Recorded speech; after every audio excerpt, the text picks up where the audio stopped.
A poor girl walks into a coffee shop asking for food. She sees a billionaire looking at a photo and asks, "Why do you have a picture of my mom?" He is shocked, starts to cry and says, "You are this woman's daughter." A gentle rain fell outside the small corner coffee shop as Edward Blake pushed open the fogged-up glass door. The bell above rang to announce his arrival, though no one looked his way. He preferred it that way. At 62, Edward preferred not to draw attention.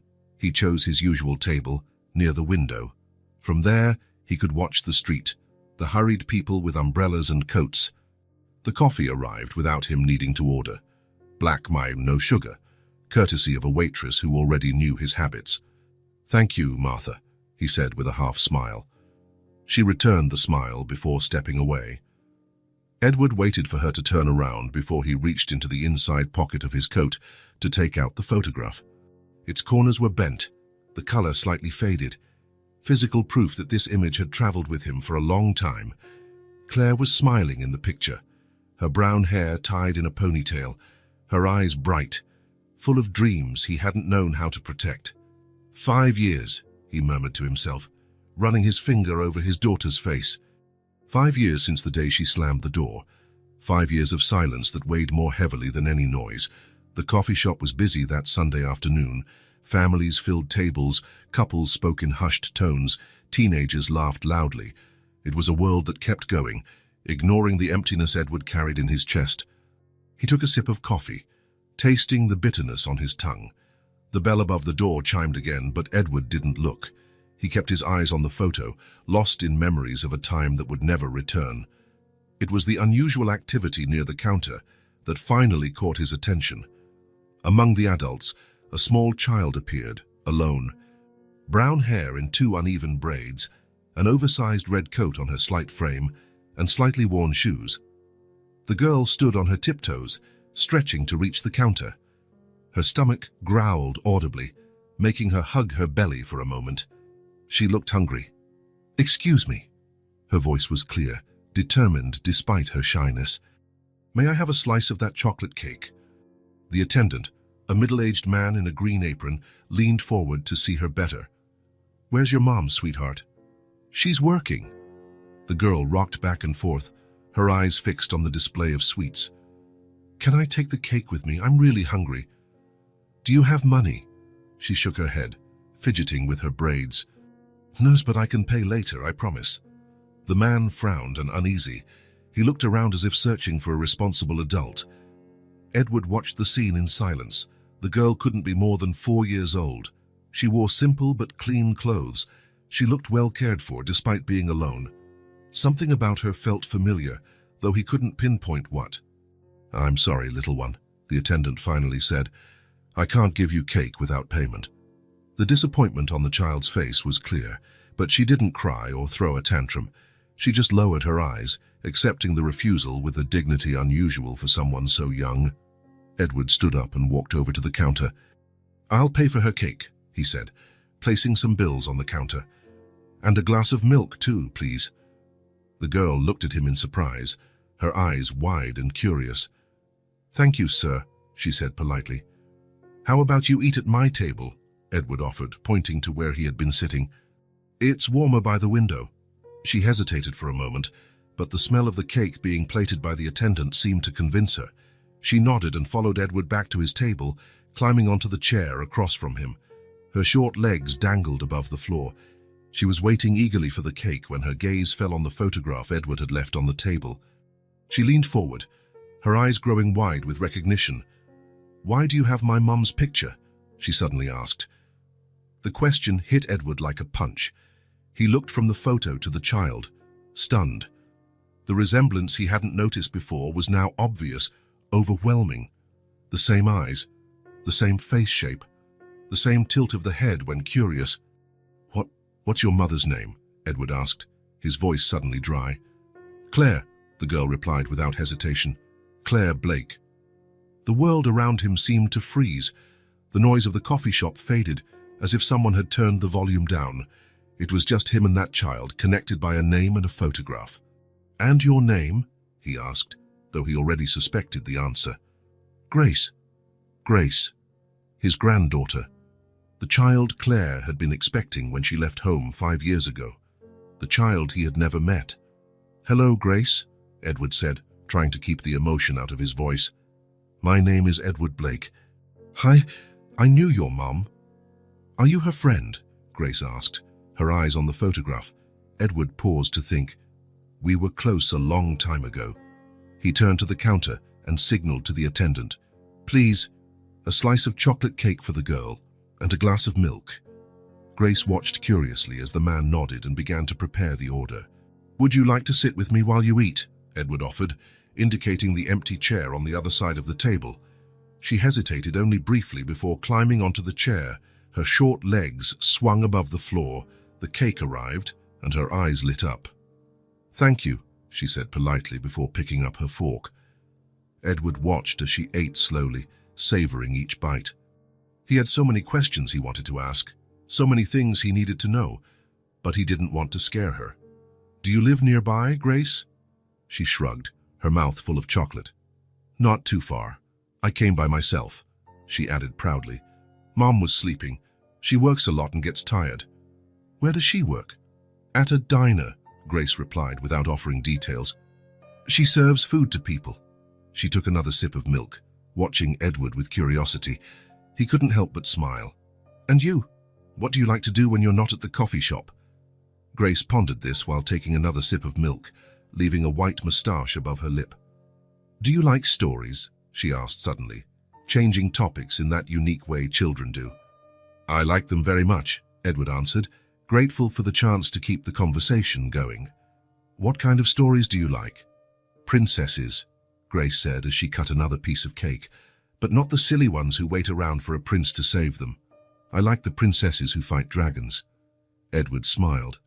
"Sounds like you enjoy stories about courage." "Yes. Mum says courage isn't about not being scared. It's doing things even when you're scared." "Your mum is very wise," Edward said, impressed by the maturity coming from someone so young. "She's the bravest person in the whole world, and the prettiest too," Grace affirmed with conviction. "But she's always tired," she added, a hint of worry in her childish voice. "Sometimes she cries when she thinks I'm asleep." Edward's heart clenched. Claire, his daughter, alone and struggling, raising a child without help. He felt a wave of guilt so intense it nearly took his breath away. "What do you want to be when you grow up, Grace?" he asked, trying to steer the conversation to a lighter topic. She considered the question seriously, her forehead wrinkling in concentration. "I want to be a doctor, to take care of sick people, or an astronaut," she added after a pause, "so I can see the stars up close." "Both are wonderful professions," Edward said. "You're a very smart girl." Grace beamed with pride. Then, leaning across the table as if to share a secret, she asked, "Do you have children?" The question caught Edward off guard. He hesitated, his gaze drifting involuntarily to the pocket where he'd placed Claire's photo. "I do," he finally answered. "A daughter. Does she live with you?" "No. I haven't seen her in a long time." Grace took in this information, poking at her cake thoughtfully with her fork. "That's sad," she remarked simply, asking no further questions on the subject. Edward felt a heaviness settle in his chest. "It's complicated. Adults sometimes make mistakes. Big mistakes. Mom says that if we do something wrong, we have to say we're sorry." A sad smile appeared on Edward's face. "Your mom is right. Again. But sometimes saying sorry isn't that simple."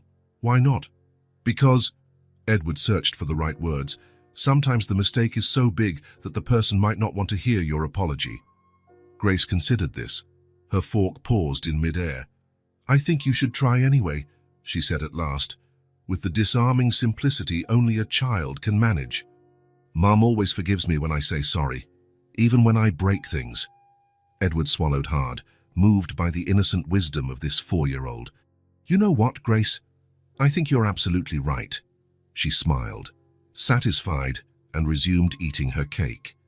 Edward watched in silence, marveling at the twist of fate that had brought them together. His granddaughter. Claire's daughter, a small spark of hope after years of darkness. "It's snowing harder," he noted. "I need to go before it gets too dark." A warning bell went off inside Edward. "Let me walk you home. It's not safe for you to walk alone." Grace hopped down from the chair. "You don't have to. I know the way. Mom doesn't like me talking to strangers." She paused, reconsidering. "But you're not really a stranger because you know my mom." Before Edward could insist, she came closer and pointed to the photo in his hands. "Who's that woman in the picture?" Edward looked at Claire's picture, a lump forming in his throat. "She's someone very special to me," he answered carefully, putting the photo back into his coat pocket. "Someone I haven't seen in a long time."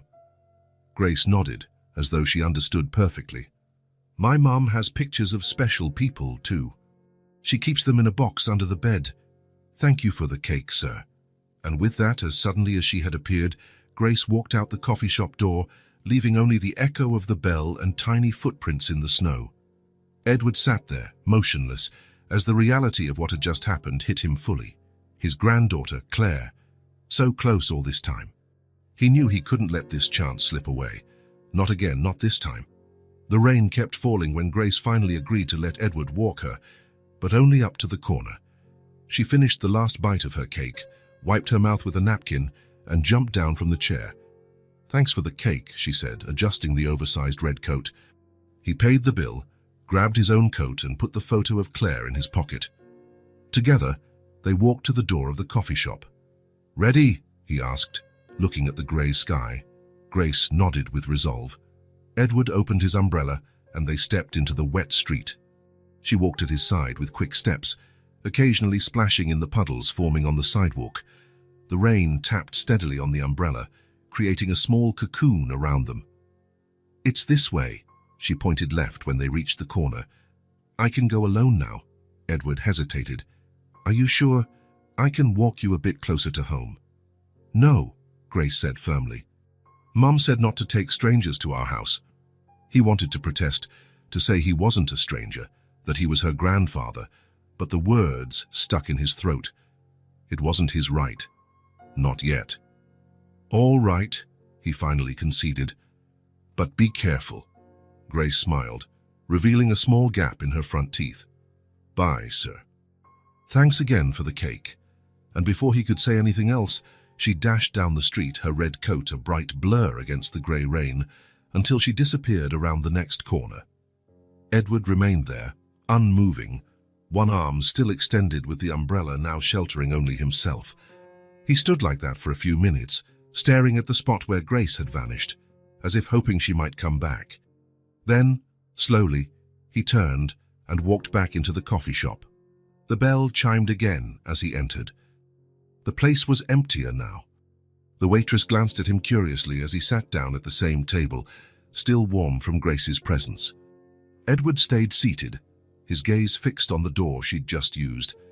A profound silence enveloped him, but inside, everything was noise. Memories, images, regrets. He pulled out the photo of Claire once more. His heart ached. He saw the face of his daughter still young, full of hope, before everything was lost because of his rigidity and pride.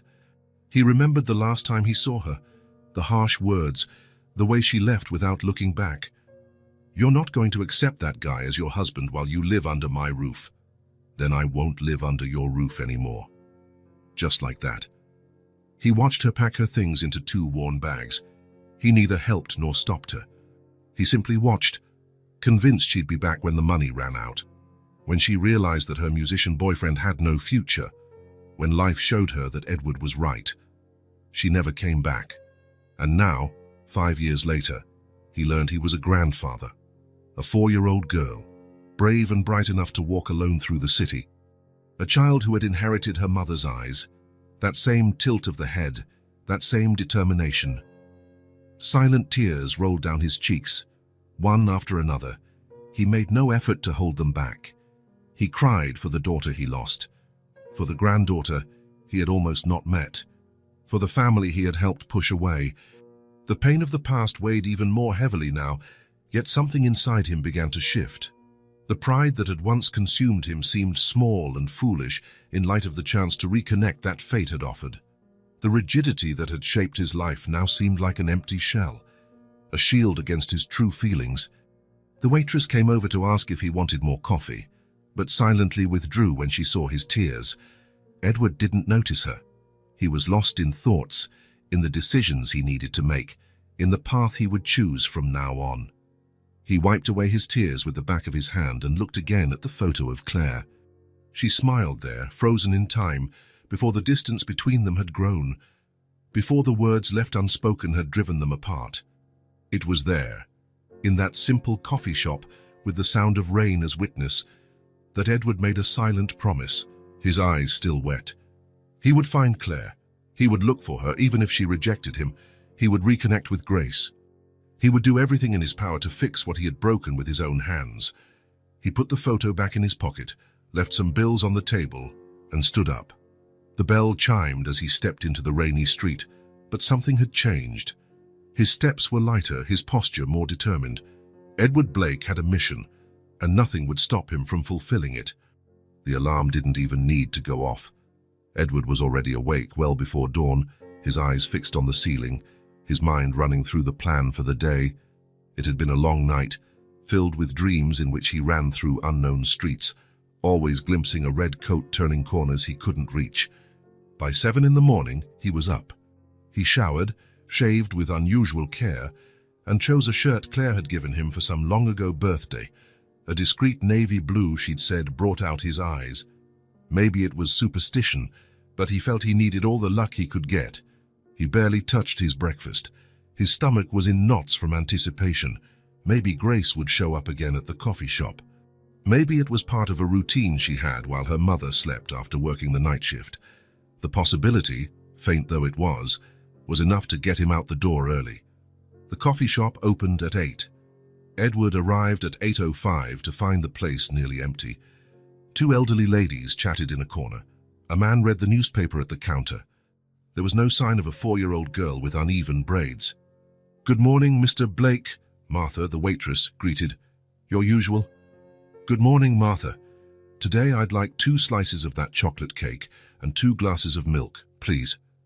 She raised her eyebrows, surprised at his change in routine, but said nothing, merely jotted down the order and walked away. Edward chose the same table as the day before, near the window. From there, he had a clear view of the street and the door. He wouldn't miss Grace if she arrived. He arranged the 2 plates invitingly, a silent offering of welcome. The hours began to pass. The sun rose higher, and the light changed hue as it filtered through the window. The coffee was replaced by water. The cake remained untouched. At 10 in the morning, the 2 elderly ladies left. At 11, the man with the newspaper did the same. New customers came in and went, people taking a coffee break, students with laptops, couples taking seats for a brief time before continuing with their day. Edward watched every face, his chest tightening every time the door opened. Each time he spotted a child through the window, he leaned forward, hoping and looking. But none of them was Grace. By noon, the coffee shop filled up again for lunch. Martha approached, concerned. "Are you all right, Mr. Blake? Is the cake not to your liking?" Edward forced a smile. "I'm fine, Martha. I'm waiting for someone." She nodded, a sympathetic look on her lined face. "I see. I'll bring some fresh coffee." He thanked her with a nod. 1:30, 2 o'clock, 3. The lunchtime crowd thinned out once more. The cake started to get crusty on the edges. Edward refused to give up, but with every passing minute, he felt hope slipping through his fingers like fine sand. At 4 in the afternoon, the exact hour he'd met Grace the previous day, his heart began to race. He kept his gaze fixed on the door, as though he could will her into appearing. The bell rang several times. None of them heralded her arrival. "Mr. Blake?" Martha touched his shoulder gently. "We're closing early today, kitchen renovations." Edward looked at her, disoriented, like he was snapping out of a trance. He noticed then that the coffee shop was nearly empty, the employees already cleaning tables. "What time is it?" "Almost 6. He'd lost track of time. 10 hours in the same chair, waiting. 10 hours of hope slowly turning into disappointment. "Sure," he finally responded, rising to his feet. His muscles complained from being still so long. "What do I owe you?" "The cake is on the house," Martha said kindly. "You can take it with you if you'd like." He thanked her but left the slices untouched. He couldn't eat them. Outside, the street looked different than it had the afternoon before. The sun was beginning to set, casting an orange glow on the buildings. Edward walked aimlessly for a few blocks, trying to sort through his thoughts. The city was too large. Grace could be anywhere, Claire as well. Hoping for another random encounter at the coffee shop was foolish, he realized now. He couldn't rely on luck. He had to act. He stopped abruptly on the sidewalk. A discreet sign in the window of a commercial building caught his eye. Randall Investigations, discreet and professional. He stared at the sign for a moment, weighing his options. Was it intrusive? Maybe desperate? Certainly. But the alternative was losing Claire and Grace again, and that he couldn't bear. The next morning, Edward found himself in the modest office of Martin Randall, a middle-aged man with a keen gaze and efficient manners. The investigator listened attentively as Edward explained the situation, omitting only the fact that he hadn't tried to contact his daughter over the last 5 years. Her name is Claire Blake, or she might be using a different surname. This photo is 5 years old. Edward slid the photograph across the desk. She has a daughter named Grace, you're 4 years old, brown hair, usually in 2 braids. Randall examined the photo carefully. And what exactly do you want, Mr. Blake? Just to find them. To know where they live, where they work. Grace mentioned her mom works at a diner, from what I gathered. I understand. And once you find them. Edward hesitated. I just want a chance to get closer, without scaring them, without forcing anything. I want to do things right this time. Randall took notes, asked more questions about their last known locations, mutual friends, any detail that might help in the search. Edward provided what little he knew. I'll need a retainer, the investigator finally said, naming an amount Edward quickly agreed to pay. Leaving the office with the receipt in his pocket and his heart a bit lighter, Edward felt something he hadn't experienced in a long time. Concrete hope. Not just a vague wish, but an active plan. Autumn was beginning to tinge the city's trees with shades of red and gold. Edward looked up at the sky, enjoying the crisp breeze on his face. Somewhere, not too far away, Claire and Grace were living their lives. Soon, he would find them. The search had begun. The rain had given way to sunny days when Edward's phone rang on Wednesday morning. He answered on the first ring, recognizing Martin Randall's number. I found your daughter, Mr. Blake, the investigator announced without preamble. It wasn't difficult. Edward's heart pounded. He sank into the nearest armchair, his legs suddenly weak. Where? Was all he could manage. She works at a diner called Corner Eats on Westmore Avenue. Waitress on the night shift. Lives 3 blocks away, in a small second-floor apartment in an older building. Edward closed his eyes, taking it in. So close. She had been so close the entire time. And the girl. Grace goes to a public daycare part of the day. In the afternoons, she usually stays with an elderly neighbor while her mom starts her shift. Seems like a pretty independent kid. Well cared for, Roy, given the circumstances. The circumstances. Those words stung Edward. He knew exactly what they meant. A single mother, struggling to get by, no family support. Thank you, Mr. Randall. Send me the full report and your final invoice. After he hung up, Edward remained still for a long time. The information he'd longed for was now within reach. The path to Claire and Grace was open, but now he faced the fear of taking that next step. He picked up Claire's photo from the coffee table, where he kept it. He studied her smile, trying to imagine how she looked now, 5 years later. More tired, certainly. With worry lines she shouldn't have. Would she still have that determined look in her eye? Would she still smile as easily? He spent the whole day pacing around the house, restless. 3 times he tried to leave, even stepping as far as the door, only to turn back and sit down again. He rehearsed dialogues in his mind, practiced apologies, imagined every possible reaction, from emotional hugs to a door slammed in his face. Night fell without him making a decision. He slept poorly, plagued by fragmented dreams with faces morphing and voices calling to him from afar. The next morning, he decided he couldn't wait any longer. He wouldn't go straight to the diner or the apartment. It felt too invasive. but he could at least see the area, get a feel for the environment where Claire and Grace were living their lives without him. He dressed carefully, dark pants, a simple blue shirt, a light blazer. He wanted to look respectable but not intimidating. In the mirror, he saw a man aged by regret, eyes carrying the weight of wrong choices. Westmore Avenue was only a 20-minute drive from his house. He parked a few blocks away and walked, trying to steady his breathing. The neighborhood was modest but pleasant. Small shops, a pharmacy, a newsstand, ordinary people living ordinary lives. He spotted the Corner Eats diner across the street, a simple place with a faded red awning protecting a few outdoor tables.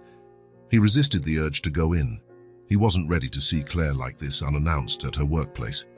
Instead, he kept walking, taking in every detail of the area, imagining Grace playing on these sidewalks, Claire shopping in these stores. He turned right down a side street, then left, with no clear destination. That's when he saw her. Sitting on the concrete steps in front of a small apartment building was Grace. She wore a simple yellow dress and cradled a ragged cloth doll with fraying yarn hair. Her own hair, loose that day, spilled over her shoulders in messy curls. She seemed absorbed in a private conversation with the doll. Edward stopped in his tracks, frozen by the unexpected sight. He hadn't planned to meet Grace first. He wasn't prepared. He considered retreating, leaving before she noticed him. Too late. Grace lifted her eyes, perhaps sensing his gaze. For a moment, her little face reflected confusion, trying to recall where she'd seen him. Then, her eyes lit up with recognition. "Cake Man!" she exclaimed, smiling to reveal the gap in her front teeth. Edward's heart warmed at that simple nickname. All his anxiety and fear seemed to lessen before the genuine joy of that child. "Hello, Grace," he replied, finding his voice despite the lump in his throat. "Did you come to visit me?" she asked, curiosity shining in her big eyes. "I was just walking around the neighborhood," Edward answered, approaching carefully. "It's quite a coincidence to find you here." "I live there," she pointed to the building behind her. "On the second floor, the window with the blue curtain." Edward looked in the direction she indicated, feeling a pang in his chest. So close. She had been so close the entire time. "May I sit down?" he asked, indicating the space beside her on the steps. Grace nodded, shifting so he'd have more room. "This is Lily," she said, introducing the ragged cloth doll. "She's my best friend." "Nice to meet you, Lily," Edward responded earnestly, extending his hand as if to shake the doll's. Grace giggled, delighted by the gesture. She moved the doll's hand to shake his. "You never came back to the coffee shop," Grace noted, sounding slightly accusatory. "I did go back, you just didn't show up," Edward corrected softly. "Oh." She pondered this. "Mom found out I went out alone. She said it's dangerous. Now I'm only allowed to go to the bakery on the corner." Edward felt both relief and sadness. Relief that Claire was taking good care of her daughter. Sadness that he might have lost his chance to see Grace again by accident. "Your mom is right. It's dangerous for a little girl to walk alone in the city." Grace shrugged, as though danger was too abstract a concept to concern her much. "Why are you here by yourself?" Edward asked, glancing around. "Mrs. Martha is taking a nap," she explained, pointing to the first floor. "She watches me when Mom's working, but she's very old and always sleeps after lunch." Edward made a mental note that Grace's supervision wasn't very strict. "Did you bring cake?" Grace asked hopefully, noticing his empty hands. Edward laughed. "Not today, but we can go get some if you'd like." Her eyes lit up, but she hesitated. "I can't leave. Mrs. Martha will worry if she wakes up and I'm gone." He nodded, respecting her sense of responsibility. "Some other time, then." They fell silent for a moment, watching a cat cross the street with casual elegance. "Why are you really here?" Grace asked suddenly, fixing Edward with a surprising intensity for one so young. The question caught him off guard again. He hesitated, trying to find an answer that was truthful but not frightening. "I'm looking for something important that I lost," he said at last. "Something that means a lot to me." Grace seemed to accept that. "I lose things sometimes. Mom says I'm too distracted." "And do you find what you lose?" "Almost always," she answered confidently. "If you look hard enough, you end up finding it." A smile appeared on Edward's lips. The simple wisdom of this child was exactly what he needed to hear. "You're right, Grace. If we look hard enough, we eventually find it." They continued chatting, jumping from topic to topic in the way only children can. Edward listened, fascinated by every word, every story, every small glimpse of the life she and Claire had built. It was a simple reunion, sitting there on those concrete steps in the mild afternoon sun. But to Edward, it was loaded with meaning. A beginning, a promise, a path back home. The late afternoon sun was softening when a door slammed inside the building. Grace clutched her rag doll more tightly. "That's Mrs. Martha," she whispered conspiratorially. "She always slams the doors when she wakes up from her nap." Edward nodded seriously, participating in the silent conspiracy. A few minutes later, a grey-haired lady with a kindly face appeared in the building's entrance, adjusting her glasses on her nose. "Grace, I was worried," she said, her tone more relieved than scolding. "Oh, I didn't know you had company." The girl stood up, holding Lily by her worn hand. "This is the cake man, Mrs. Martha. He bought me chocolate cake at the coffee shop." The woman gave Edward an assessing look. He also stood, extending his hand politely. "Edward Blake. I met Grace by chance last week." "Martha Wilson?" she replied, shaking his hand with surprising firmness. "I'm Claire's neighbor.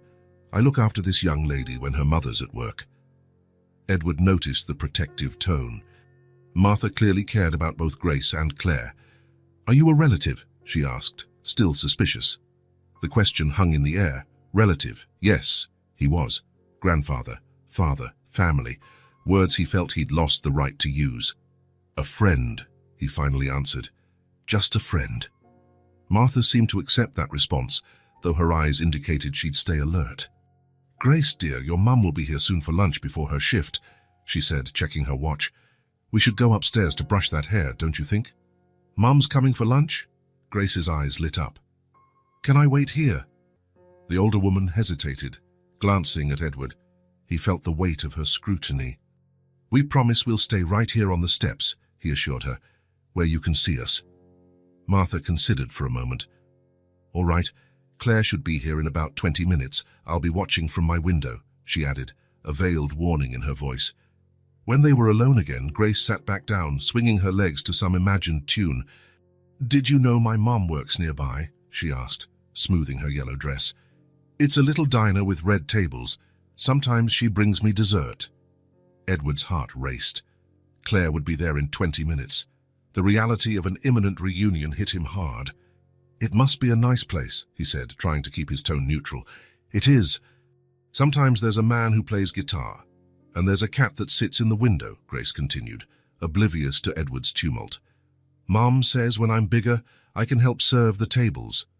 "Would you like that?" Edward asked, genuinely curious to learn more about his granddaughter. Grace shrugged. "Maybe. But I also want to be an astronaut, or a veterinarian." "Or a princess," Edward smiled. "You can be anything you want." "That's what Mom said," she exclaimed, as if he had passed a secret test. The conversation flowed naturally. Grace spoke about her world with the simplicity of childhood, stories about school, about Lily, about the bird that built a nest in the tree in front of the building. Edward listened to every word, storing them as precious treasures. "That's my mom!" Grace suddenly pointed to a figure approaching at the end of the street. Edward followed her gaze and felt as if the world had stopped turning. Claire, his daughter. She walked quickly, her hair in a practical ponytail, wearing simple jeans and a light blue blouse. Even from a distance, he recognized her determined posture, the slight tilt of her head Grace had inherited. "Mom!" Grace shouted, waving enthusiastically. Claire smiled and waved back, picking up her pace. Only when she got closer did she notice Edward sitting beside her daughter. Her smile froze, her steps faltered. For a second, it looked as if she might turn around and run away. Edward stood slowly, as though any sudden move would scare her off. He felt his heart hammering in his chest. Claire looked older, yes, but not in the way he had feared. There was a strength in her that hadn't been there 5 years ago. Worry lines framed her eyes, but her gaze was more certain, more resolute. "Hi, Mom," Grace hopped off the step, running to hug her mother. "Look who I found, the cake man." Claire hugged her daughter automatically, but her eyes never left Edward's face. A storm of emotions played across her features: shock, confusion, anger, fear. "Grace," she said finally, her voice controlled, "why don't you go see if Mrs. Martha needs help with that recipe she was making?" The girl looked from Claire to Edward, sensing the tension but too young to understand it fully. "But you just got here," she protested. "Just for a minute, sweetheart. I need to talk to this man." Grace hesitated, but then nodded. "Okay, but don't take too long. Lunch is spaghetti today." She ran up the steps, her rag doll bobbing in her hand. When the door closed behind Grace, the silence between father and daughter became almost tangible. They stood only a few feet apart, but there was a chasm between them. "What are you doing here?" Claire finally asked, her voice low but firm. Edward drew a deep breath. This was the moment he'd prepared for, rehearsed, dreaded. "I ran into Grace by chance last week at a coffee shop," he began, choosing his words carefully. She saw your photo. She recognized you." Claire folded her arms, a defensive posture Edward knew well. "So you found out you have a granddaughter, and now you want to walk into our lives like nothing happened?" Her question was hard but fair. Edward felt the weight of every word. "No," he answered honestly. "I don't have that right. I just wanted to see you, know how you are, tell you I'm sorry."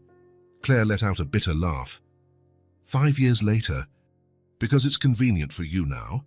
It's not like, it's exactly like that," she interrupted, her voice trembling slightly. "You threw me out, said you were ashamed of me, that I'd ruined my life, and now you're here on my doorstep." Edward closed his eyes for a moment, the weight of guilt nearly crushing him. Every word she said was true, every accusation deserved. "I was wrong," he said simply, "as wrong as a man can be." Claire stared at him, her eyes shining with unshed tears. For a moment, Edward saw the girl she'd been, the one who used to run into his arms when she had nightmares, the teenager who hugged him after swim meets, the young woman who once trusted him to guide her. "You have no idea what I went through," she said, her voice softer now, laden with old pain. "Pregnant, alone, no money, no family. Jason left me 2 weeks after I moved out. You were right about him, at least." Edward took a hesitant step toward her. "Claire, No." She raised her hand to stop him. "I don't want to hear it. Not now. I have to go upstairs. Grace is waiting." She started to turn back toward the building's entrance. Desperation flared inside Edward. She was slipping away again, and this time it could be for good. "It was the biggest mistake of my life letting you leave," he blurted, words spilling out in a rush. "Not a day goes by that I don't regret it. Not a night goes by that I don't wake up thinking of you, wondering where you are, if you're okay." Claire paused, her back still turned to him. Her tense shoulders betrayed an inner conflict. "Your mother died," Edward continued, his voice breaking. 2 years ago, cancer. It happened too fast for us to prepare. Her last request was for me to find you, for us to make peace. I failed her too. I couldn't find you in time." Slowly, Claire turned around, tears silently streaming down her face. The news of her mother's death hit her like a physical blow. "Mom died," she repeated, her voice barely audible. Edward nodded, unable to speak through the tightness in his throat. For a long moment, father and daughter stood there, separated by years of hurt and silence, united only by the shared pain. "Why didn't you look for me sooner?" Claire finally asked. "Pride," he said, the brutal truth coming out. "Stupid, foolish pride. I thought you'd come back when you realized you'd made a mistake, when you needed help. It took me too long to realize I was the one who was wrong." Claire dried her tears with the back of her hand, a gesture so like Grace's that Edward's heart ached. "So what do you want from us now?" she asked. The question hung between them, laden with possibilities and dangers.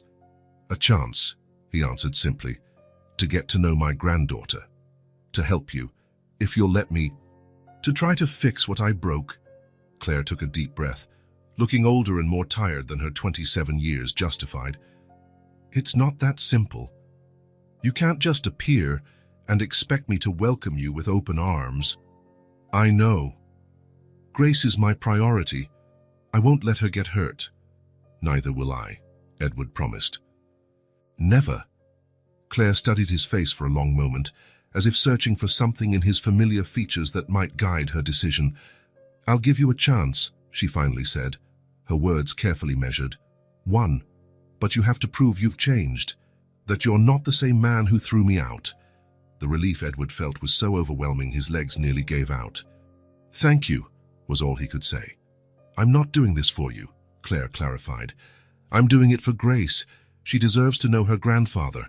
And for Mom, it's what she would have wanted. Edward nodded, understanding the unstated conditions of the deal. I work at a diner a couple of blocks from here, Claire continued, gesturing in that direction. Corner Eats. My shift starts at 2 today. Come by around 4. We can talk during my break. I'll be there. Claire hesitated, as if she wanted to say more, but then simply nodded briefly and turned toward the building. Edward remained on the sidewalk, watching the door close behind her. The conversation had been brief, painful, but it contained something he had not dared hope for. A promise, a chance, a possibility. In the second-floor window, he saw Grace's little face appear, waving excitedly. He waved back, a surge of gratitude flooding him so strongly it almost brought him to his knees. The path would be long and hard. Claire's trust would not be easily regained. The broken bonds would not be mended overnight. But for the first time in 5 years, Edward Blake felt he was moving in the right direction, toward family, toward redemption, toward home. The rain tapped gently against the window of the small apartment. Claire finished washing the dinner dishes, while Grace, seated at the kitchen table, colored the drawing she'd started earlier with intense focus. The sound of pencils scratching paper mixed with the clinking plates and the distant rumble of thunder. 3 weeks had passed since Edward's reappearance. 3 weeks of cautious meetings, measured conversations, small steps toward a reconciliation that still felt fragile and uncertain. Edward had visited the diner a few times, taken Grace to the park twice, always with Claire's prior permission, slowly inching his way into their world. The girl hummed quietly as she drew, occasionally furrowing her brow, switching pencils, tilting her head to evaluate her work. Through the reflection in the window over the sink, Claire watched her, a gentle smile on her lips. Moments like these were precious, quiet, simple, perfect in their small, everyday way. Finished, Grace finally declared, lifting the drawing in both hands to examine it better. Claire dried her hands on a towel and came closer. Let me see, honey. The drawing depicted 3 figures holding hands, a woman with long hair, a small girl in the middle, and a taller man with grey hair. Above them was a smiling sun and blue clouds. Below, scrawled in uneven letters, My family. Claire felt a lump in her throat. The man in the drawing was clearly Edward. It's beautiful, Grace, she said, keeping her voice steady. It's you, me, and Grandpa Edward, Grace explained, pointing to each figure. We're at the park. I'm going to give it to him next time he visits us. Claire slowly sat down in the chair beside her daughter, Grandpa Edward. The ease with which Grace used the term caught her off guard. Of course the girl would make the connection eventually, but hearing it aloud made everything more real. Grace, she began, choosing her words carefully. Do you like Grandpa Edward? The question hung in the air for a moment. Grace considered it with the solemnity only children can give adult questions. Yes, she finally answered. He tells cool stories, and he really listens to me, like you do. Claire nodded, taking in her daughter's sincere response. Listening, something Edward had never been particularly good at before. Perhaps he really had changed. Mum, Grace looked up from the drawing, her face suddenly serious. Why didn't you ever talk about him, about Grandpa? The direct, innocent question hit Claire like a punch. How could she explain years of hurt, rejection, and silence to a 4-year-old? How to sum up the complexity of a broken family tie? Claire gently touched her daughter's messy curls, gaining time to organize her thoughts. Sometimes, she began slowly, people who love each other can still hurt each other, even without meaning to. Grace frowned, trying to understand. Like when I accidentally broke your necklace. A bit like that, yes, but also different. Claire offered a small smile. When I was younger, before you were born, Grandpa Edward and I had a big disagreement. We got really sad and angry with each other. Why? Claire sighed. How could she simplify years of frustration, disappointment, and the final fight that led to her leaving home? We disagreed on some important thing, she explained. I wanted to go one way, and he wanted me to go another. We were both stubborn, and neither of us knew how to talk about it properly. Grace looked deeply thoughtful. Was it because of my dad? She asked suddenly, surprising Claire with her insight. Partly, Claire admitted, seeing little point in lying. Your dad and we met at a complicated time. Grandpa thought he wasn't right for me. Was he right? Grace's question sounded remarkably mature for someone so young. Claire hesitated. How to answer without belittling Grace's absent father or lying to her, without making things more complicated. Your dad had different dreams than mine, she finally said. He wanted to travel, see new places, follow his own path. He wasn't ready for a family. He wasn't ready for me, Grace concluded, lowering her gaze to the drawing. Claire's heart twisted. She gently lifted her daughter's chin, forcing her to look into her eyes. Listen to me, Grace. You are the best thing that ever happened in my life, the most important. If I could go back in time, I'd do everything exactly the same, because in the end I got you. Grace smiled shyly, the sparkle returning to her eyes. Then why did you and Grandpa stay apart for so long? She returned to her original question. Claire sighed, seeking the right words, because sometimes pride makes it hard to apologize, and hurt makes it hard to forgive, even when you want to. Your grandpa and we both made mistakes. But now he's back, Grace noted, a simple statement of fact. Yes, Claire said softly. He's back. The girl seemed satisfied with that answer. She looked down at her drawing again, running a finger over the figure of her grandfather, as though memorizing the details. I like him, she said simply. He listens to me and doesn't treat me like a baby. We can keep seeing him, right? Please. The question, delivered with so much hope in her big eyes, touched Claire deeply. Despite all her reservations, all her scars, she couldn't deny her daughter the chance to know her grandfather, to have a larger family than just the two of them. Yes, she answered, her voice unsteady. We can keep seeing him. The smile that lit up Grace's face said more than 1,000 words. She leapt from her chair and hugged her mother tightly, wrapping her small arms around Claire's neck. Thank you, Mom, she said, planting a big, slightly sticky kiss on Claire's cheek. Then, as quickly as the embrace began, Grace returned to her drawing, adding more details to the sky, completely absorbed in her task. Claire watched her daughter, marveling at how children can accept, forgive, and move forward without the weight of the past, without the complicated baggage adults carry. Grace's innocence wasn't ignorance. It was a form of wisdom Claire had lost long ago. Maybe it was time to relearn. Outside, the rain began to let up. A stubborn ray of sunlight broke through the clouds, creating a faint rainbow in the distance. Claire saw it through the kitchen window and allowed herself a small smile, a symbol of promise after a storm, of new beginnings. For the first time in a long time, she felt that maybe, just maybe, things could really turn out all right. The season was changing slowly. The autumn rains gave way to cooler mornings and gentle mist that covered the streets in the early hours. The trees along the avenue lost their leaves, forming a golden-red carpet on the sidewalks. Time passed, as it always does, marking with subtlety the start of a new phase.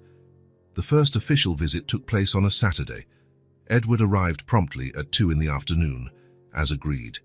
He carried a small package wrapped in colorful paper, handling it almost too carefully.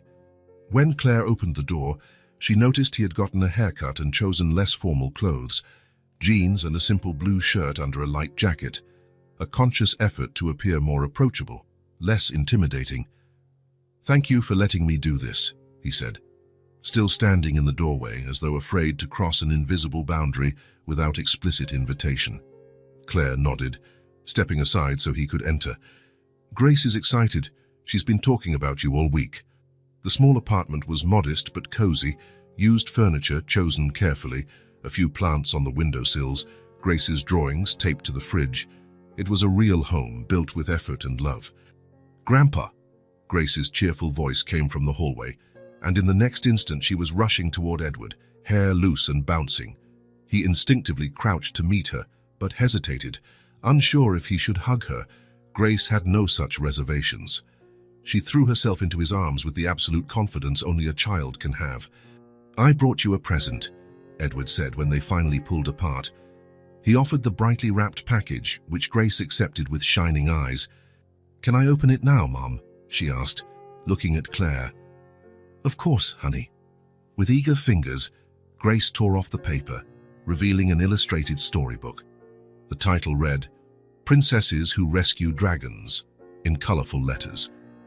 "You said you liked brave princesses," Edward explained when Grace looked up at him in surprise. "It's perfect," she exclaimed, flipping through the brightly colored illustrations. "Will you read it to me?" A quick glance at Claire for permission, a discreet nod granting it. Small gestures that set the unwritten rules of this new arrangement.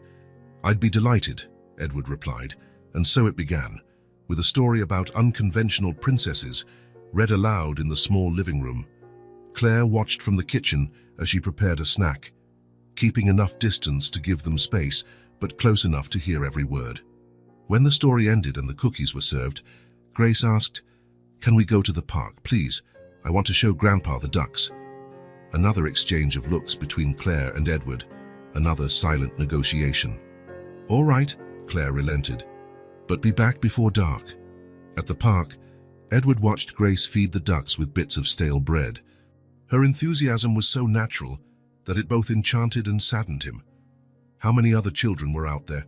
How many other small moments like this had he missed? "They're a family," Grace explained, pointing to a particular group of ducks. "That big one is the dad, that one is the mom, and the tiny ones are their babies." "How do you know?" Edward asked, genuinely curious about her reasoning. "Because they're always together," she said with a child's irrefutable logic. "Families stay together." Her words hung in the air, carrying more meaning than she could possibly understand. Edward felt the sting of them, an unintentional, gentle rebuke. "Not always," he said softly. "Sometimes families are apart for a while." Grace considered that, tossing the last piece of bread to the ducks.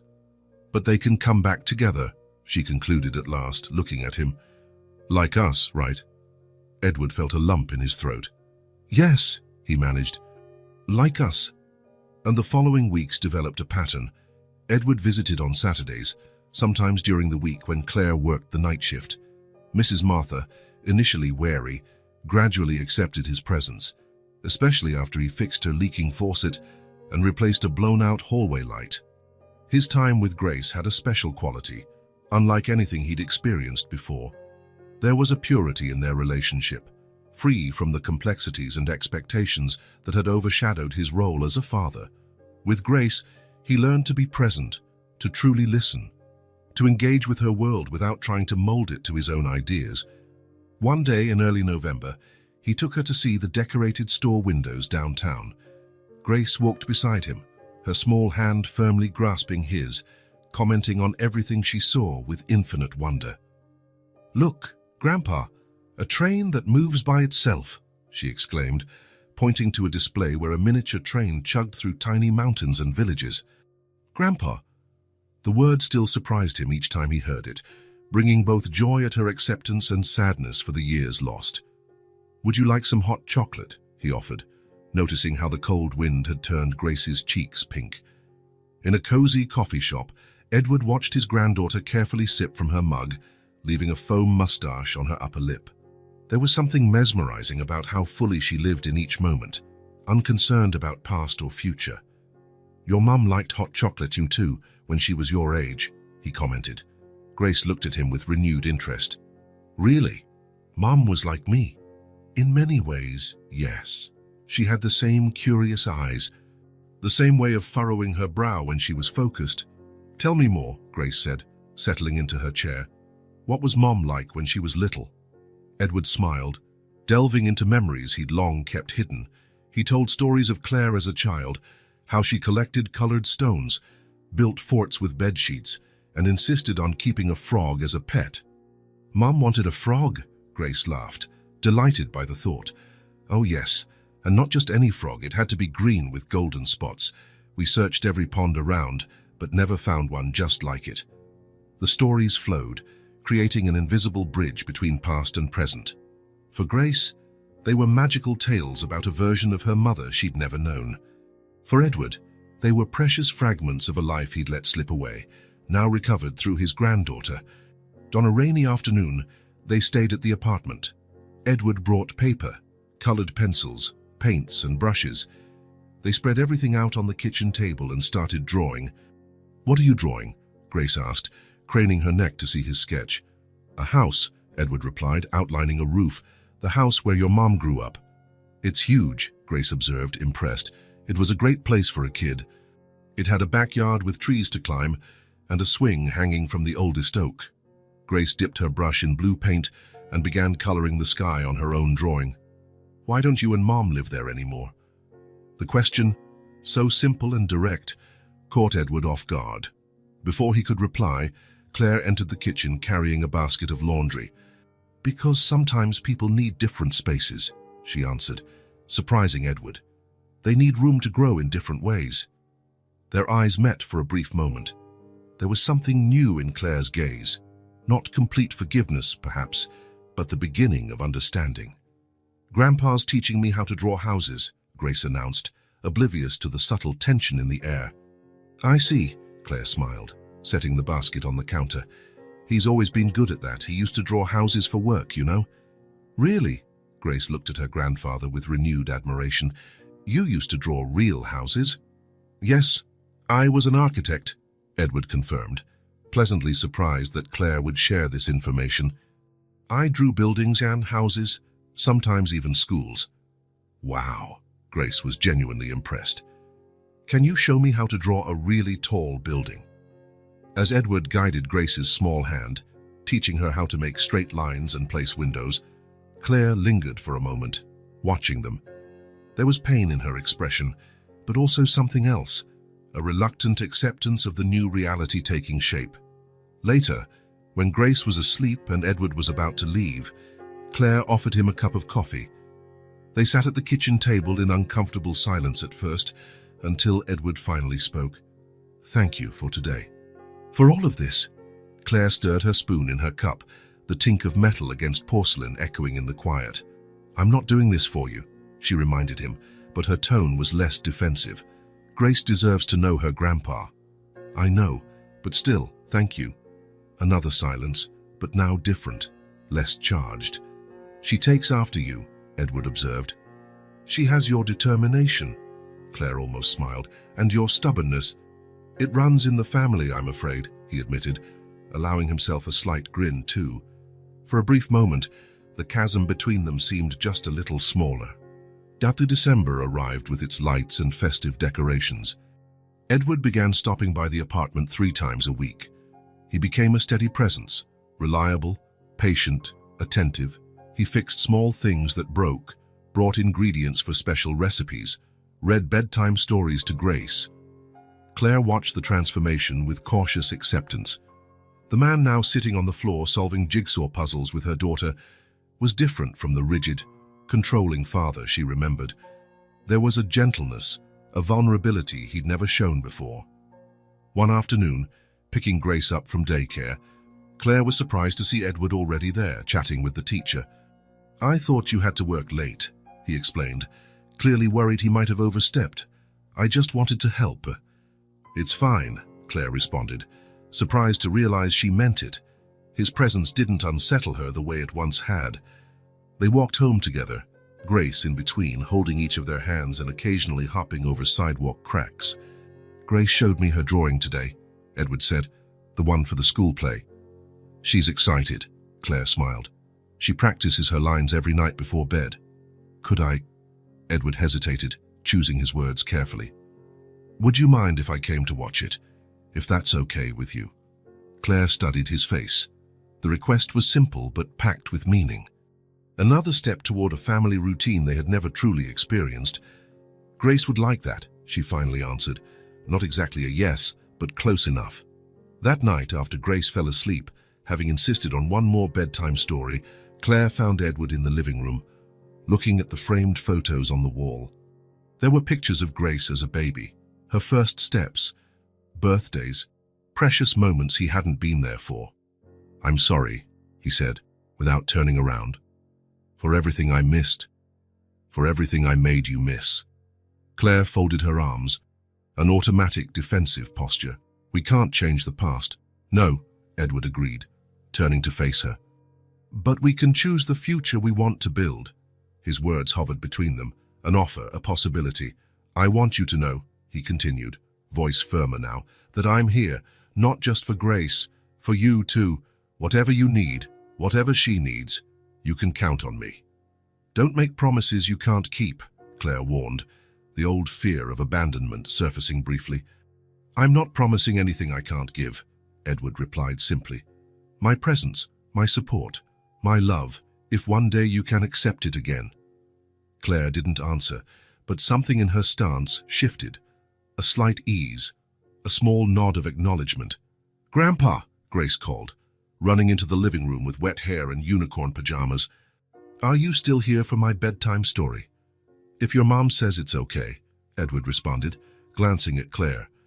"You can stay," she said, and there was a new note in her voice. Not complete forgiveness, not yet, but an open door where once there had been only walls. The park glistened under a thin layer of frost on a Sunday morning. Grace ran ahead, chasing dry leaves the wind occasionally lifted from the ground. Edward and Claire walked a few steps behind, always keeping her in sight. "She asked about Christmas," Claire said, adjusting her scarf against the cold. "What did you tell her?" "That we'd do something small, just the two of us, like always." Edward nodded, sensing delicate territory. "If you'd like," he began after a moment, "my house has plenty of space. Maybe we could do something together. Nothing fancy, just family." Family. The words still felt strange between them. "I'll think about it," Claire answered, neither accepting nor rejecting. Up ahead, Grace had discovered a small patch of snow left over from the night's frost. She gathered it carefully, shaping what looked more like a misshapen ball than a snowman. "Grandpa, help me make a snowman," she shouted, beckoning excitedly. Edward hurried over, always ready to meet his granddaughter's requests. He knelt beside her, ignoring the cold biting through his jeans. "I think we need more snow, sweetheart," he remarked, evaluating the insufficient mound. "We can use leaves too," Grace suggested, with the resourcefulness of children. "We just have to pretend they're snow." Edward laughed, charmed by her solution. "You're very clever, you know that." "Mom says I take after Grandpa," Grace replied, intent on gathering more leaves. The statement caught him off guard. He looked at Claire, who stood a few paces back watching them. She shrugged, as if to say, she hears everything. Together, grandfather and granddaughter built a snowman, mainly out of leaves, twigs, and an old scarf Edward offered to complete the work. It looked nothing like a real snowman, but to Grace, it was perfect. "Let's show Mom," she exclaimed, grabbing Edward's hand and tugging him toward Claire. "It's the best leaf snowman I've ever seen," Claire said with mock seriousness, making Grace jump with joy. Edward watched them with a full heart. Grace stood between them, a living link, reconnecting them, giving them a second chance to be a family. That night, as Edward read Grace a bedtime story, she stopped him halfway through a page and gazed at him with those eyes that seemed to see far beyond her 4 years. "Grandpa," she said solemnly, "you're going to stay with us forever, aren't you?" Such a simple, complicated question made Edward pause. He glanced up to see Claire standing in the doorway, listening. "I can't promise forever," he answered honestly. "No one can, sweetheart, but I can promise that while I'm here, I'll give you and your mom all the love I have." Grace seemed satisfied with that reply. She snuggled closer and asked him to continue reading. Later, as he was leaving, Edward found Claire on the small building's porch looking at the sky, where a few stars managed to shine despite the city lights. "She's getting attached to you," Claire commented, her gaze still fixed on the stars. "And I'm attached to her," Edward replied simply. A comfortable silence settled between them. There was no longer a desperate need to fill empty spaces with words, just mutual acceptance that all three were on a journey together. "Good night, Claire," Edward finally said, stepping down the first stair. "Good night, Dad," she replied, the word emerging hesitantly, almost a whisper. Dad. She hadn't used that term in 5 years. It was just a word, but it held the weight of the transformation unfolding between them. Edward descended the remaining steps with a lightness in his stride, his heart full of something he hadn't felt in a long time. Genuine hope. Their bonds were growing, strengthening day by day, not through grand gestures or dramatic declarations, but through small, genuine, real moments. With Grace calling him Grandpa as they built sandcastles in the park, with Claire allowing herself to use the word Dad again, with a promise, not of perfection, but of presence. A family rebuilding itself, one day at a time. Winter had fully settled over the city. The trees, now leafless, stood out against the grey sky like delicate silhouettes. The cold air made every breath visible, tiny white clouds that vanished quickly. The streets took on a special hush, as if the entire world was speaking in whispers. It was Saturday. Edward had taken Grace to the Natural Science Museum, a promise he'd made weeks earlier when she'd shown an interest in dinosaurs after reading a book together. They spent the entire morning there, admiring huge skeletons, mysterious fossils, and detailed dioramas of long-gone worlds. Grace was especially enchanted with the interactive exhibit, where she could excavate fossils in a specially designed sandbox. Armed with a little brush and wearing a souvenir explorer's hat Edward had bought at the gift shop, she worked with single-minded concentration. "Look, Grandpa, I found a T-Rex tooth," she cried, holding up a plaster mold with immense satisfaction. "Amazing, my little scientist," Edward replied, snapping a photo with his phone. He'd send it to Claire later, as he often did during his outings with Grace. They ate lunch in the museum café, sandwiches, juice, and a slice of chocolate cake they shared. Grace chattered non-stop, soaking up information like a sponge and forming her own theories about what dinosaurs were really like. "I think Tyrannosaurus Rex was rainbow-colored," she declared. "The books show him as green or brown, but I bet he was cooler than that," Edward grinned. "Scientists recently discovered that many dinosaurs actually had colorful feathers. Maybe you're right." Her eyes widened. "I knew it. I'll tell Mom." After the museum, they walked through the nearby park. Grace insisted on collecting especially pretty leaves and interesting little rocks for her treasure box. Edward watched her with a mix of joy and sadness. Over the last few months, every moment with his granddaughter had become precious to him. Every laugh was a gift, every curious question a blessing. Their bond felt natural, effortless, as though they'd always been in each other's lives. With Claire, things progressed more slowly. They had moments of closeness, honest conversations, even shared laughter at times. But they also had heavy silences, unspoken reminders of wounds not entirely healed. Edward respected that pace, aware that genuine reconciliation can't be rushed. As the sky darkened, hinting at the possibility of snowfall, they decided to head back.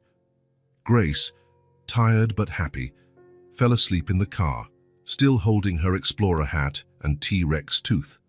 "I guess we wore out our little paleontologist," Edward commented softly, turning up the heat. It was nearly 5 in the afternoon when they parked in front of the small apartment building. Taking care not to wake her, Edward carried Grace up to the second floor, a small backpack of her treasures slung over his shoulder. Claire opened the door before they even knocked, as if she'd been waiting by the window. "Looks like someone had quite a day," she remarked quietly, smiling as she saw her sleeping daughter. "We explored the age of dinosaurs," Edward explained, stepping into the warm apartment. She never stopped for a second. With gentle coordination, they moved down the narrow hallway to Grace's room. Edward laid her on the bed while Claire removed her shoes. They worked in silent harmony, like a dance they had somehow practiced for years. The explorer hat went on the bedside table. The T-Rex tooth remained clutched in her small hand, even in sleep. "I promised she could start a collection," Edward whispered, explaining her attachment to the item. Claire just nodded, pulling the blanket over Grace. For a moment, they stood side by side, watching her sleep. There was something almost sacred in that simple domestic scene, a peace Edward never thought he deserved, but was profoundly grateful for. Back in the living room, Claire offered him a cup of coffee. He accepted, though normally he would have declined this late. He had something to say, something he'd been rehearsing in his mind for weeks. Maybe now was the right time. The kitchen was small but cozy. A vase of fresh flowers decorated the round table covered with a striped cloth. On the walls, more of Grace's drawings, many depicting three figures holding hands: mother, daughter, and grandfather. Claire prepared the coffee with practiced movements. The familiar aroma filled the room. When they finally sat down, face to face, Edward noticed how she seemed less tense around him than in those early visits. She looked gentler, as though the harshest edges of her hurt had begun to soften with time. "She had a wonderful day," Claire said, breaking the silence. "The photos you sent, she looked so happy." "She's an extraordinary child," Edward replied. "So curious, so full of life." "Yes, she is," Claire smiled, proud. Another silence fell, this one not uncomfortable. It felt almost companionable, like a pause to breathe between two people learning each other's language again. Edward turned his cup in his hands, staring into the dark liquid. It was now or never. "Claire," he began, voice lower than intended. "There's something I need to tell you. Something I should have said before, but I never found the right time." She lifted her gaze, instantly alert. A shadow of worry crossed her face. "What is it? Did something happen?" "No, nothing recent," he quickly reassured her. "It's about your mom." The mention of Eleanor made Claire straighten up. Edward rarely spoke of his wife, and Claire never asked. It was a name that hovered between them, unspoken but always present. "What about her?" she asked, her voice controlled. Edward took a deep breath, steeling himself. "She passed away a little over a year ago, pancreatic cancer." The words fell heavily. Claire blinked several times, as if struggling to absorb the information. Her fingers clenched around the cup. "Why didn't you tell me earlier?" she finally asked, her voice barely above a whisper. "At first, I thought it would be too much. You were already dealing with my sudden reappearance," and he paused, searching for the right words. "Then, I didn't know how to bring it up. How to tell you she was gone and you'd never have the chance to—" He couldn't finish, there was no need. Claire lowered her head, a single tear tracing her cheek. "Did she suffer?" she asked after a moment. "It happened quickly," Edward said gently. "Less than 3 months between diagnosis and the end. The doctors said it was too aggressive, already spread when we found out." Claire nodded silently, taking in the news. Edward saw the internal battle on her face, the grief of loss mingled with regret for the lost years, all the unspoken words, the shared moments that would never happen. "Did she talk about me?" Claire asked, eyes filled with tears. "Every day," Edward confirmed, his own voice faltering. "She never stopped loving you, Claire, never stopped hoping." Another tear joined the first. This time, Claire made no effort to hold back. "In her final days," Edward continued, "when she was very weak, she made me promise something. Her last wish was that I find you. That we reconcile." His voice broke on the last word. The guilt he carried felt heavier than ever. "I promised her, but I waited too long. Pride, fear. I don't know. I failed her, just like I failed you." Without warning, Claire reached across the table and took his hand. The simple, kind gesture startled Edward. He looked at her fingers resting on his, a gesture that seemed to contain an entire universe of meaning. "You're here now," she said gently. "That's what matters." Edward couldn't hold back his own tears. They flowed silently, tracing the lines on his face etched deeper by lonely years. "Forgive me, Claire," he whispered, voice raw. "For everything. For letting you walk out that door." She gripped his hand a bit tighter. "I already have," she replied, her voice unsteady with emotion. "I didn't realize until now, but I forgave you some time ago." Something broke between them in that moment, not destructively, but as a release, like an old dam finally giving way, letting pent-up waters flow their natural course.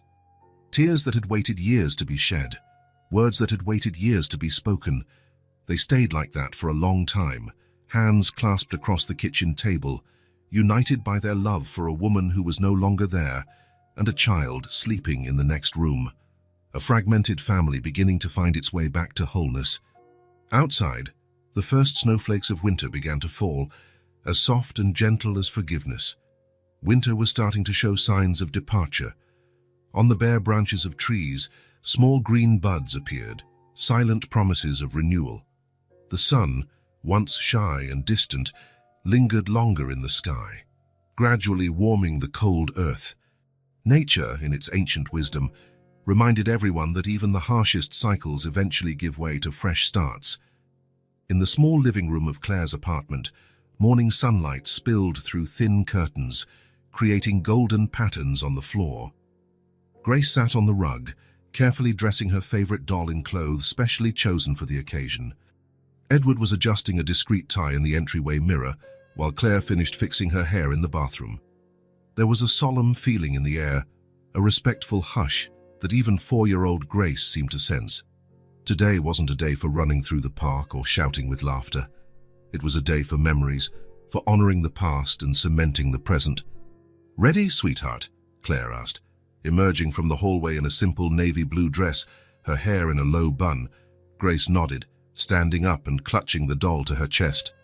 "Lily's ready too to meet Grandma," she declared with childlike innocence. Claire and Edward exchanged emotional glances over the girl's head.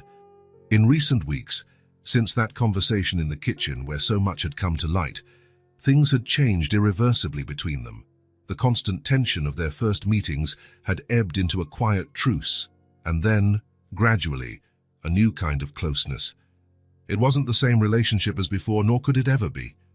It was something new, built on the foundations of the past, tempered by a deeper understanding of each other's strengths and vulnerabilities. "Let's go," Edward said softly, extending his hand to Grace, who took it without hesitation. The cemetery was on the outskirts of the city, a peaceful place with old trees and stone benches along well-tended paths. Edward drove in silence, occasionally checking the rearview mirror for Grace, who gazed out the window with curious eyes. "Do you think Grandma will like my doll?" she asked suddenly, breaking the silence. The question caught Claire off guard. How to explain death and remembrance to a 4-year-old? How to put into simple words the complexity of loss? "I'm sure she will, honey," Claire finally replied. "Your grandmother loved dolls. She kept all of mine, you know, in a special box in the attic." "Really?" Grace's eyes shone with interest. "Yes," Claire smiled at the memory. "She said she'd give them to my daughter one day, to you." Edward glanced at Claire, surprised to hear her speak about Eleanor so openly since learning of her passing. "Are they still there?" Claire asked carefully. "In the attic, I mean."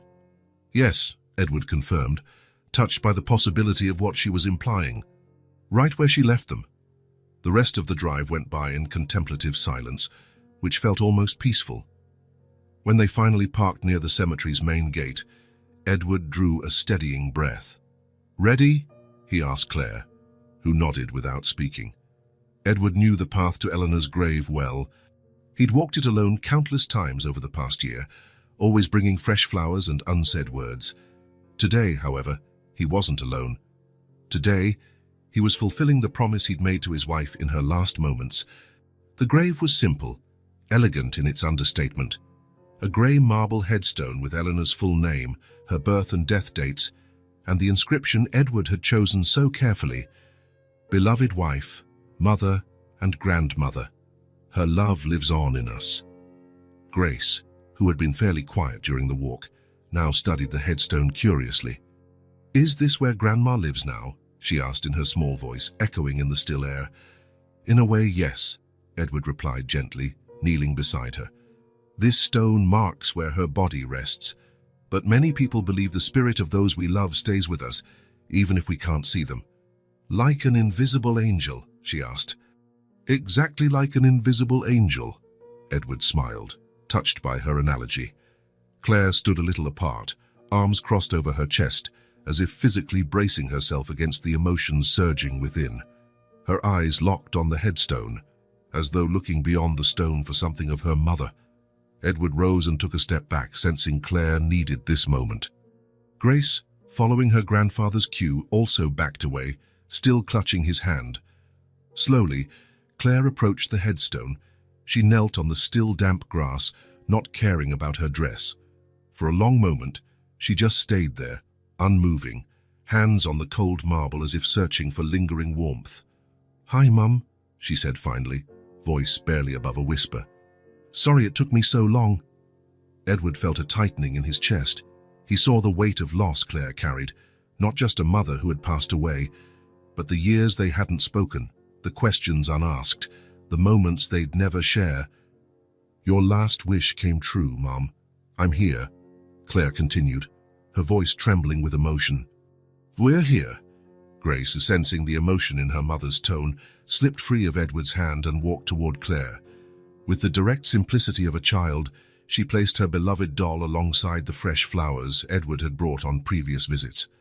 "Grandma can hold her for a bit," Grace offered, a gesture so pure that it broke through Claire's final defenses. She began to weep, tears of sadness and something else. Grief for what was lost, but also gratitude for what was being rebuilt. Edward approached cautiously and knelt by her side. He didn't speak, just extended a hand in support. Claire looked at his offered hand, and after a moment's hesitation, she laced her fingers with his.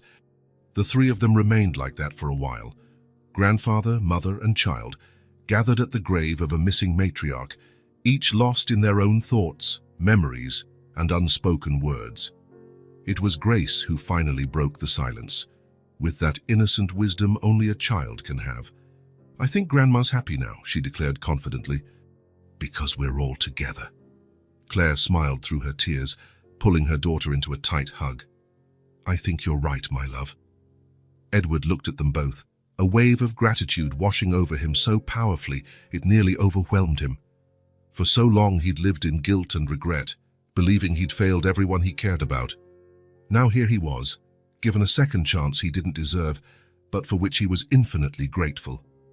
"Eleanor would be so proud of you too," he said softly. "Of you, Claire, for your strength, for raising such a wonderful daughter under such hard circumstances, and of you, Grace, for being exactly who you are. And of you too, Dad," Claire added, surprising him, "for finding the courage to change." The word Dad, spoken now with new acceptance, free of the bitterness it once carried, struck Edward like a sunbeam breaking through a storm. When they finally stood to leave, they did something that felt both natural and extraordinary. They held hands, Grace in the middle, holding her mother on one side and her grandfather on the other, forming an unbroken chain. They walked like that along the cemetery paths, united not just physically, but by something deeper, more resilient. They weren't a perfect family. There were still scars to heal, tough conversations ahead, adjustments to make. But they were a family, a real one, brought together by improbable circumstances, strengthened by a new kind of love that acknowledged mistakes, allowed forgiveness, and embraced imperfection. As they passed through the gates, the spring sun burst fully through the clouds, bathing them in a golden light. A new day, a new beginning, a new chance to do things differently. Together, spring had arrived in full bloom.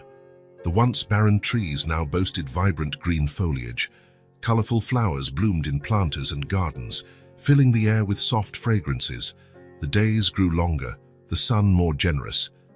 It was a season of rebirth and new beginnings, the perfect backdrop for the change that was about to take place in Edward, Daisy, Claire, and Grace's life. Claire's small apartment was filled with boxes, some taped shut and labeled in her neat handwriting, others still open, waiting for the last items.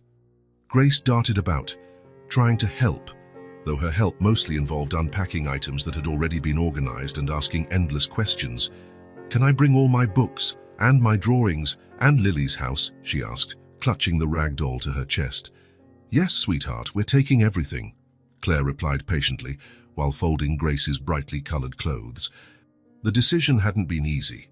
After the visit to the cemetery, something had shifted definitively between Claire and Edward. Old wounds had begun truly healing. Conversations became easier, more honest.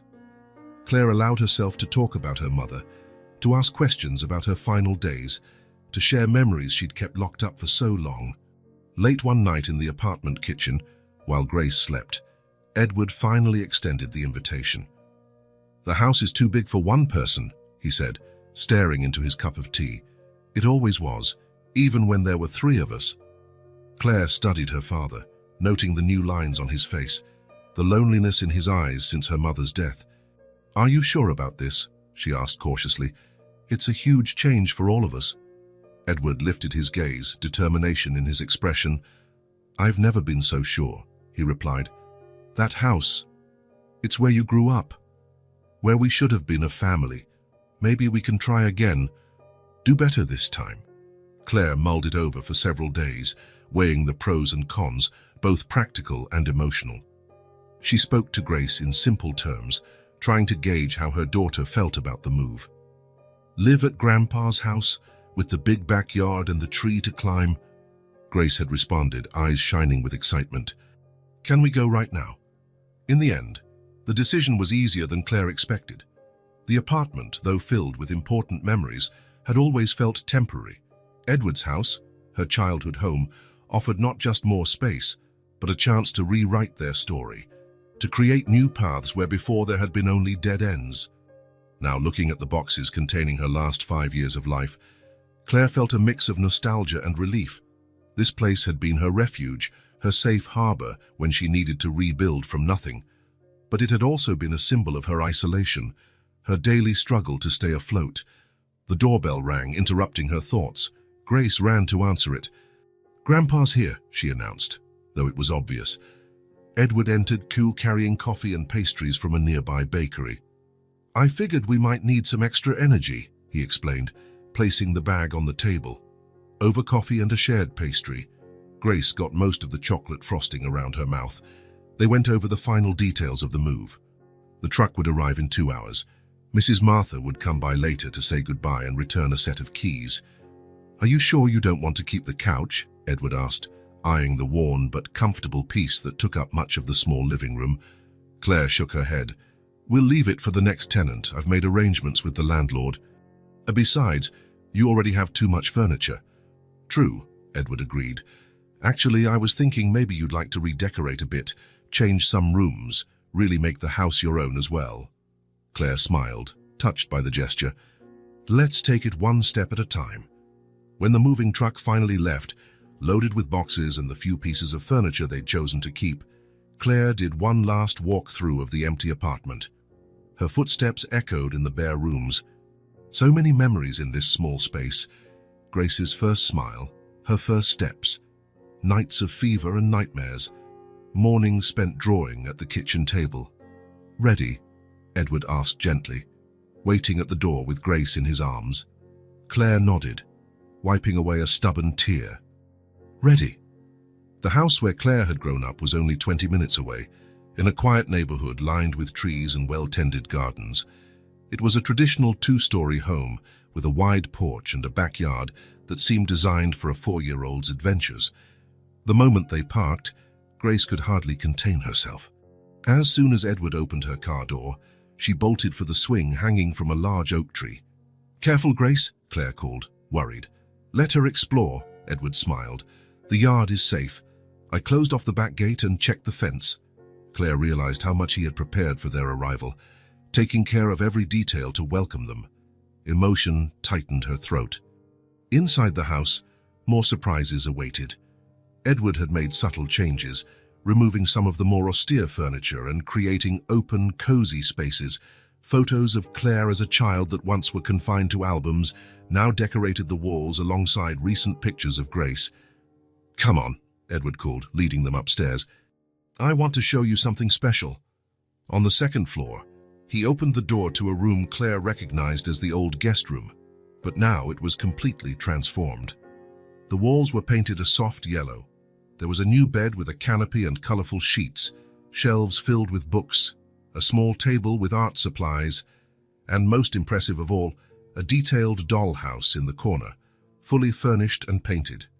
"This is your new room, Grace," Edward announced, watching his granddaughter closely for her reaction. Grace stared, momentarily speechless, wide eyes scanning every detail. Then she let out a squeal of delight and ran inside, straight to the dollhouse. "It used to be your mum's," Edward explained to Claire, who stood beside him, clearly moved. "Eleanor saved it all these years. I restored some parts, repainted others. It's perfect," Claire managed, her voice choked with emotion. "You did all this by yourself?" Edward nodded. "I wanted Grace to feel at home right away, to know this place was always hers in a way, just waiting for her." Over Grace's excited exclamations as she explored every corner of her new room, father and daughter exchanged a look that spoke volumes, a look of gratitude, acceptance, and a cautious hope. Later, after they'd unloaded the boxes and arranged them provisionally, eaten pizza in the still messy living room, and waited for Grace to finally drift off in her new bed, but not before making Edward read 3 full stories, Claire found her father on the porch, gazing at the stars. "Thank you," she said simply, sitting beside him. "For all of this." Edward turned to her, his eyes shining in the soft light from inside the house. "I promise you, Claire," he said with conviction, "I'll never leave you again. I'll never let you or Grace down. This house is ours now. Yours, mine, and Grace's. A home for the 3 of us." Claire nodded, letting her head rest lightly on his shoulder the way she used to do when she was little. The gesture wasn't planned. It was instinctive, a return to a trust she had thought lost forever. Inside the house, within walls that had witnessed so much joy and sorrow, a new story was beginning. Her story of second chances, of forgiveness, of renewed love. A home for 3, complete at last. Summer arrived with its generous light, bathing the house in a golden glow early each morning. 3 months had passed since the move, enough time for new habits to form, for unfamiliar spaces to become comfortable, for a new routine to settle in surprisingly well. The breakfast table became their daily gathering spot.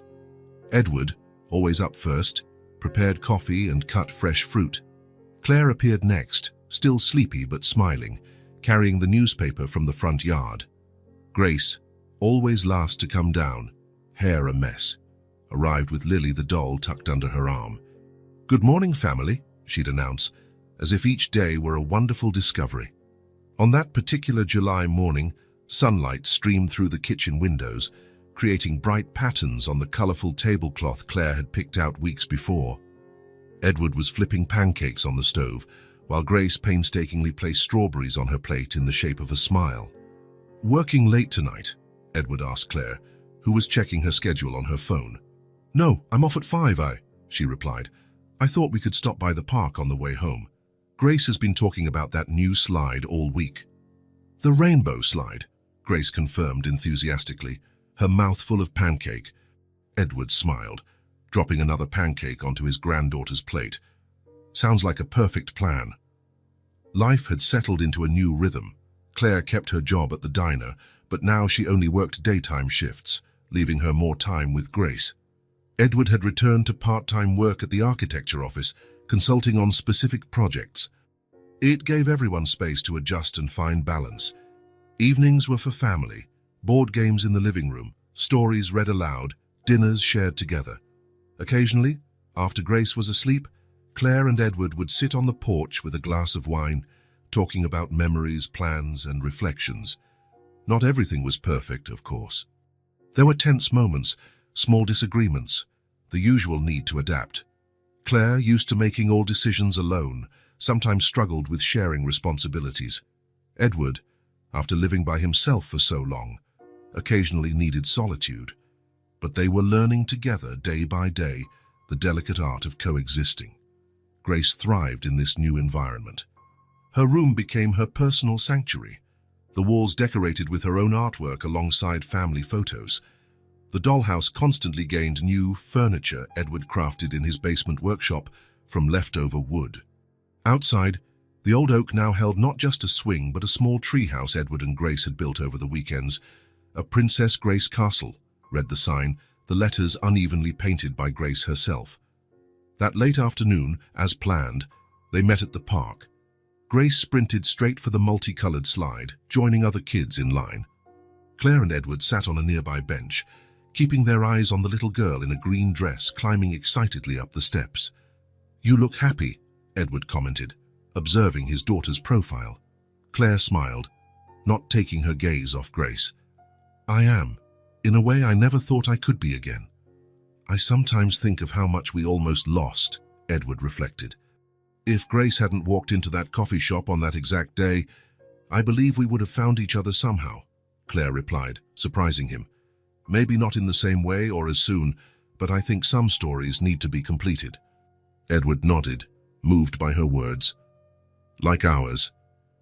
Like ours, she agreed. Grace slid down with a shriek of delight, waved to them, and ran to the back of the line for another turn.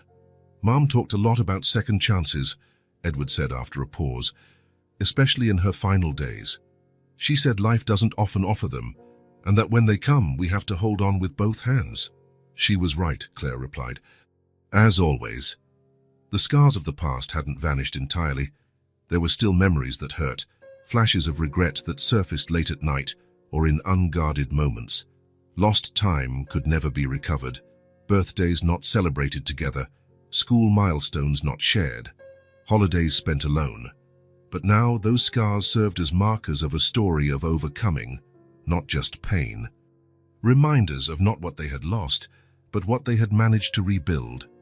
That evening, after Grace fell asleep, having insisted on yet another story, Claire found Edward in the study, sorting through old family photos into a new album. I found these in the attic, he said when she joined him. Thought Grace might like to see them one day, know her whole story.